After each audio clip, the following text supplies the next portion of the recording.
Miriam was numbed from fear. Mark was just silently standing in front of her, but she saw his burning eyes. Then a taxi stopped. It was the taxi that Miriam ordered. It was Mark who approached the taxi, and Miriam saw Mark gave what money to the driver, and then the taxi went away. Upstairs and inside the house. The voice of Mark was like a thunder, and Miriam followed what Mark said. They were inside their house when the cell phone of Miriam rings. Mark quickly took the cell phone from Miriam's hand. It was Rhea. Rhea. Mark, how are you? Rhea asked Mark in a neutral way, although she was surprised why it was Mark who answered the cell phone of Miriam. I'm okay, although we have a small problem, Miriam and I. You and Miriam have problems. Why? I don't know, but I think Miriam is seeing someone else. Mark said to Rhea. Miriam's eyes were wide open. She could not believe what she heard, and Rhea too at the other end of the line. Come on, Mark. I'd never seen Miriam with another man. We are best friends, and you know that we do not have secrets to each other. That's what I thought, but I am wrong. Miriam really is seeing someone else. And you know what hurts me most?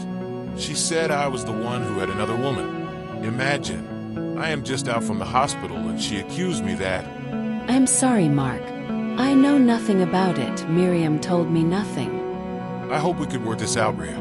I don't want to lose Miriam. She is my wife, and I love her very much. Okay, Mark. Please, both of you have to work out the problem, and don't worry, I will talk to Miriam tomorrow at the office. Okay, Rhea. If you want to talk to her, you must wait for a while. She just entered the comfort room. No, I will talk to her tomorrow at the office. Good day, Mark, and take care of yourself. Just tell Miriam I called. Thank you, Rhea. Yes, I'll do it. Bye. Mark, after talking with Rhea, went to the kitchen. Miriam was tranced, just looked what Mark was doing. She saw Mark took out the SIM card and the battery out her cell phone. Then Mark took a glass of water and came back to where she was sitting. He gave the glass of water to her and the 2 pills. Take these pills. What pills are that? I don't need it. Miriam takes it. You are so upset. This will calm you. You heard what Rhea said. We have to work out our problem. Miriam thought that she better follow what Mark wanted. She took the 2 pills, not knowing that the capsules that Mark gave to her were muscles relaxant. And before she knew it, she fell asleep. At work the next day, Friday, Miriam did not come to work. Rhea thought that Miriam and Mark reconciled and spending the time together. Rhea tried to call Miriam on her cell phone, but there's no answers. She did it many times until she stopped. A honeymoon after the fight, and the 2 decided not to be disturbed. That's what Rhea told herself. Saturday, Rhea felt uneasy. She could not take out her mind that Miriam called, but she denied her because she had a male visitor. The call of Miriam sounded she was in distress, in a big trouble, but it did not register with her really because her mind was on that handsome, muscled man in her house. She had talked to Mark, and there's no reason not to believe Mark. Mark was a soft, respectful, and polite, but she also knew Miriam, a good, dedicated woman, and Miriam loved Mark. She could not believe either that Miriam was seeing another man. It's impossible. Rhea dialed the number of Miriam's cell phone, but the same as yesterday, she only heard the words, "Sorry, the number you had dialed is out of reach. Please try again later." Rhea then called the mother of Miriam. Mother, I am calling Miriam, but she doesn't answer, and She also called me Friday for many times, but I am not home. Alice, my cousin, was alone in her house, and she requested me to accompany her just one night because her man could not come home. Today I came home and saw in my phone that she called many times. She sent a spoken message and she was crying. I forgot my cell phone at home. I don't have it with me. I called her back many times, but I could not contact her. think I will go to their house. I come with you. Okay, I come along with my car and we go together. Rhea and the mother of Miriam arrived in the house of Mark and Miriam. They rang the bell for many times, and when no one responded, the mother of Miriam, who had a key, opened the door and they went inside. Inside was very quiet. They called the name of Mark and Miriam, but seemed they were not home. They looked at the bedroom, which was opened, but there's nobody too. Then they went to the guest room, and when they opened the door, the two women were shocked. They saw Miriam on the bed, her arms attached to the dextrose hung at the side. Both women rushed to Miriam, but when her mother saw everything clearly, she collapsed.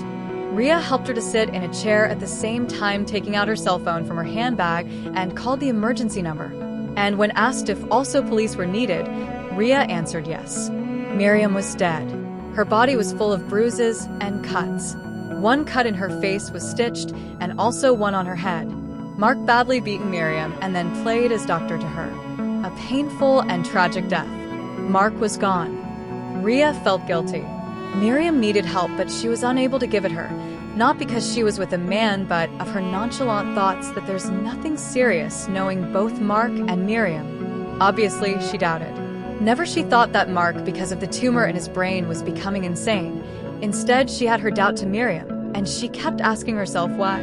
Damage was already done. Miriam was dead, and Mark disappeared hunted by the police. Rhea could not sleep and lost her appetite in foods. She doubted for a moment, and the price was too high. Miriam paid for it her life. Doubts and friendship doesn't belong to each other, Rhea thought. The guilt was grabbing her sanity, and she decided she must do something about it. For almost 2 weeks, she did not work, so she dialed a number and made an appointment with a person she thought could help her, a psychiatrist. The question is, how long would it take for Rhea to recover from the guilt that will torture her maybe for a long time? Miriam was not just a friend to her. She considered her a sister, even calling and considering Miriam's mother as her mother too.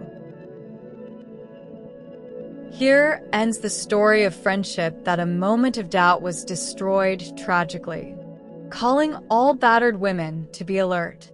People changed, even loved ones, and to everybody, please never deny if someone calls for help. Your quick response could save a life. Thank you.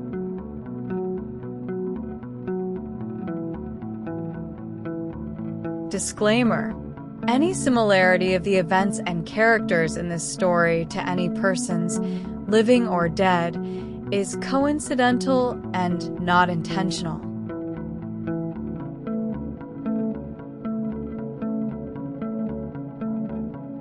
Any comments about this story are welcome. Please don't forget to subscribe, like, and share. I wish everybody a good health, a good life, and God bless you all.